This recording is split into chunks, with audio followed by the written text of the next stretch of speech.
Hi everyone, welcome to today's video. I hope you're all doing well. Dreamcatcher is one of the most underrated and amazing girl groups out there currently. I just said it, you might think that I am wrong, but I don't care. In today's video, I wanted to share my love for this group while talking about their latest album, Dystopia, The Tree of Language, because that album, in my opinion, is one of the best albums of 2020 so far. I wanted to talk about it because Dreamcatcher, in my opinion, is a very, very strong group. Not just in the concept that they do or what type of music they release, but also their history.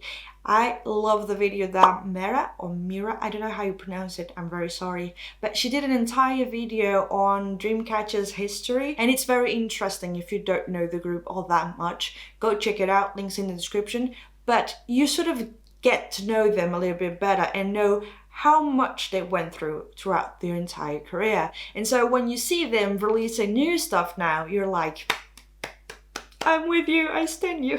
Because they're so freaking good. And sometimes it's so painful to see groups that you love so dearly not being able to get the attention that they deserve, or at the very least that I think they deserve. And so let's talk about this album. Yes, I said a big statement in the beginning of this video because I do think that it is one of the best albums of 2020 so far. And that includes, of course, BTS's album that nobody wants me to talk about on this channel. I do put it in every single one of my polls to know what I should do next, but I will still do a review of that album because honestly it's one of my favorites of 2020 as well. So going back to Dreamcatcher, I need to have some structure. Actually, for the first time in my life, I made a plan of what I was going to say, and it's very organized. So I'm very structured. I'm very structured. So let's begin. This album kicks off with the intro that really represents everything that we can expect from the rest of the album. It starts out very quietly, but then the build-up of everything actually showcases how epic the song is and the rest of the album will be as well. So I freaking loved it. There's not a whole lot to talk about it, but then it actually leads us to Scream, that was a title track for this album. I love the performance, the MV, everything, their outfits. It was just like an amazing release. And from all the title tracks that they have released so far, I think it's like on my top 3, Scream with Chase Me, and it's so hard to choose.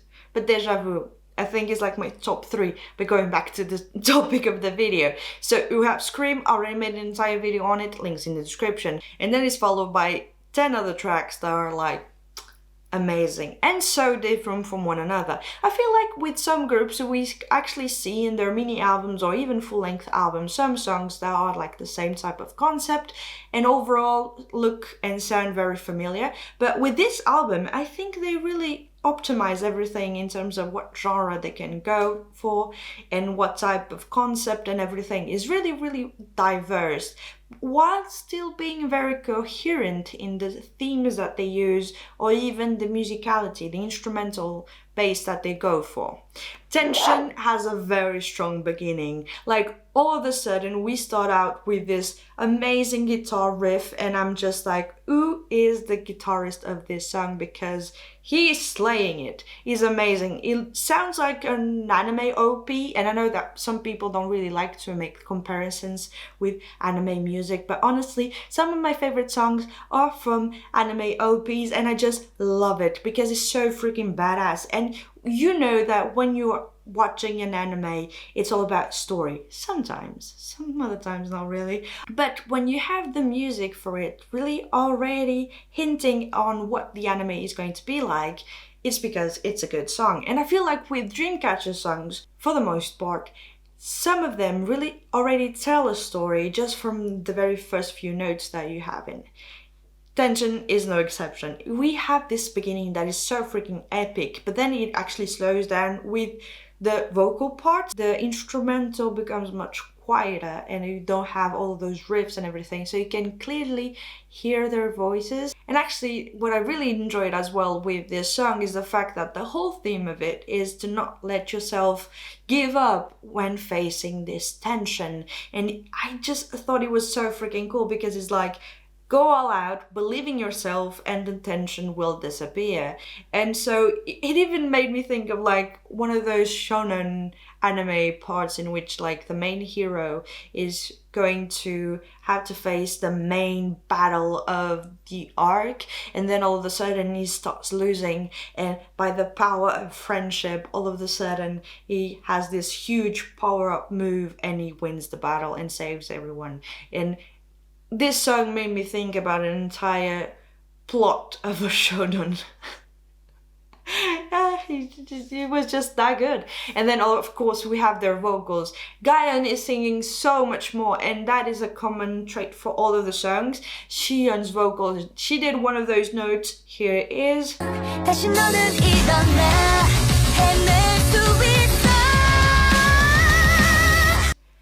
Oh my god, it is amazing. I freaking loved that note, and all through the song it's just so freaking good. One thing that I find really cool with Tension is the fact that they decided to not have a rap verse, because not to say that I'm against it, but sometimes you don't have to have a rap verse in every single one of your songs just because you have a rapper in your group. And the fact that they decided to give Dami a little bit more of singing lines instead of just rap verses, I find it to be really, really cool. And also, one thing that I was not expecting, Gayeon, she really killed it with those higher notes. Every single time when you think about like high notes and everything, you might think of Wooyeon or Siyeon because they have really strong voices, and the other members do as well, but they don't sing most of the time all of those high notes. And to see her sing more and more, and sing more and more of those high notes as well, was really, really cool.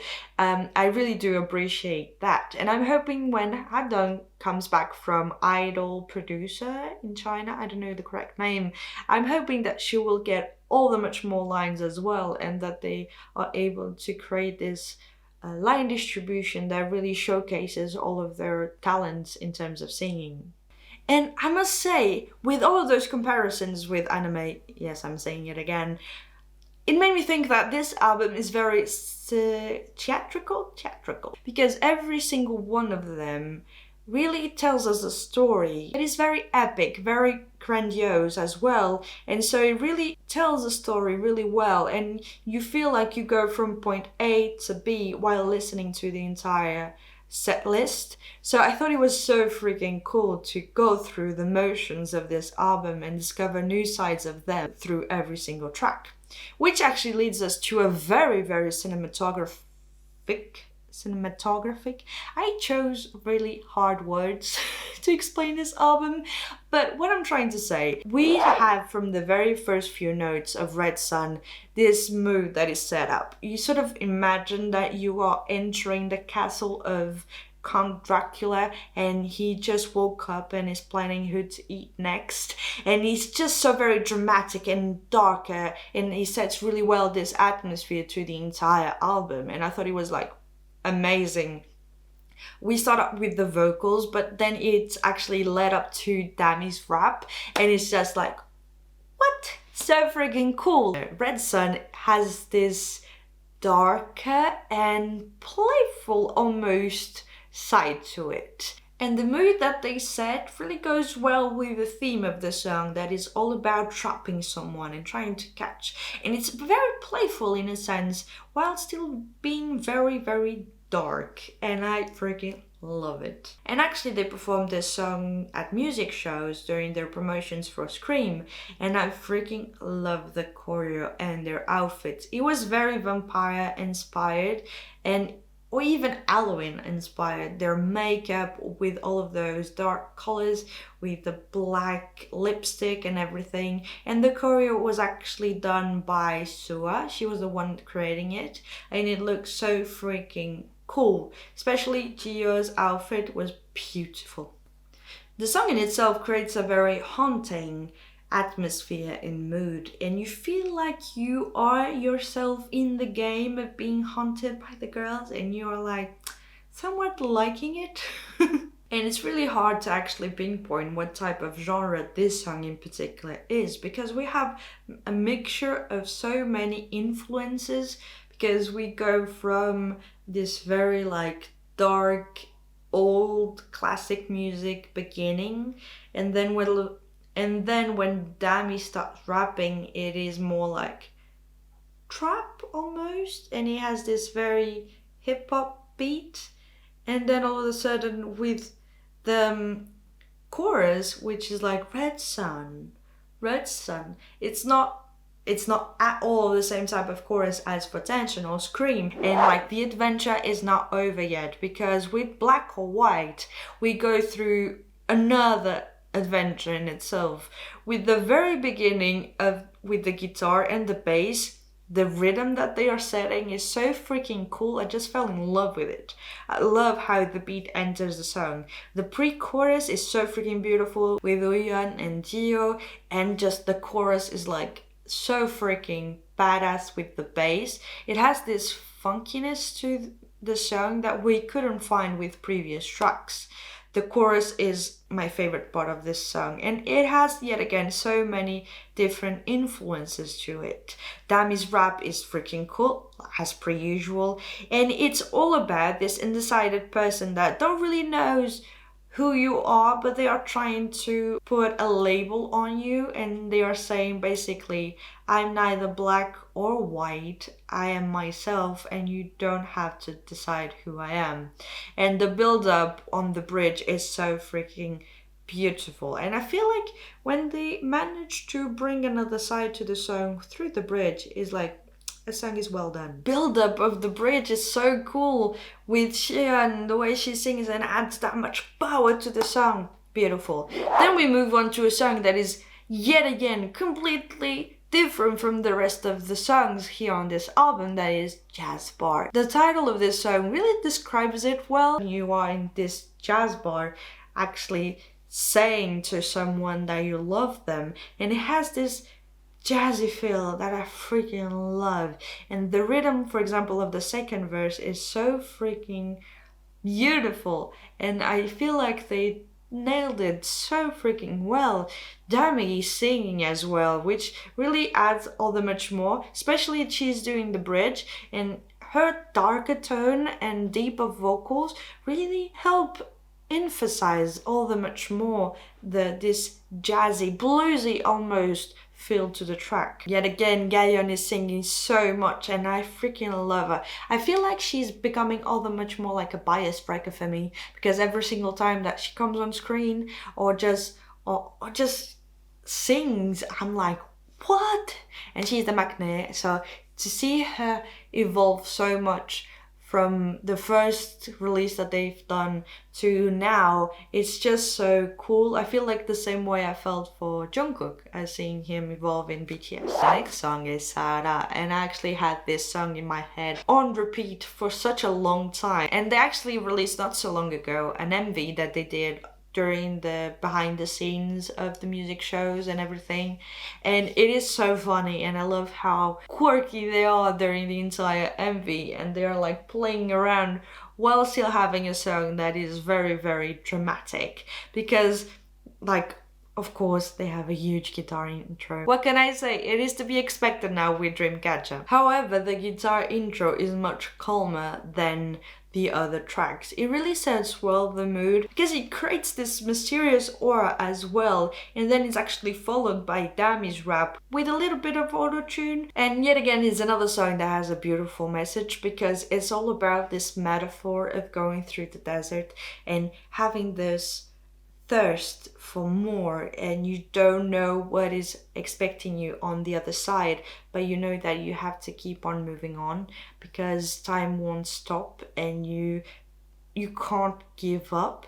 And I do freaking love this metaphor all throughout it, because it's like you don't have a set road in front of you, but you need to find it, and you need to continue, you need to move forward. And I think I will repeat myself yet again, but I feel like Sua's voice is so beautiful. Gayeon has many more lines than before. She's like fighting against the system and the flow that is coming against you. Xian's high notes are just wow, freaking amazing. And that chorus is the one part of this song that kept stuck in my head for like the longest time. The Sahara, rah, rah, rah.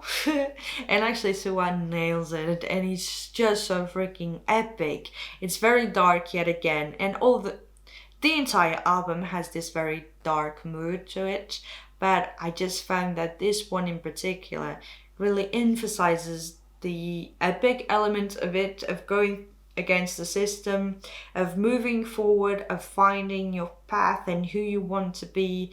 And even though you might seem like everything is against you, you need to continue to move forward. And I just love it. In the Frozen, on the other hand, still keeps the very dark element, but with another style entirely.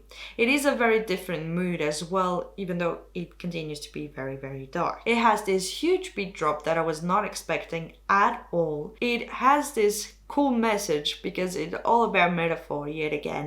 Dami's rap yet again is so freaking good, but way too short. And I really like the fact that this song is really related to their history of non-stopping, not giving up, and continuing to move on. Yet again, go watch Mara's video on Dreamcatcher's history because it's like so well done, and you will understand later on the lyrics and the messages that they have on their songs.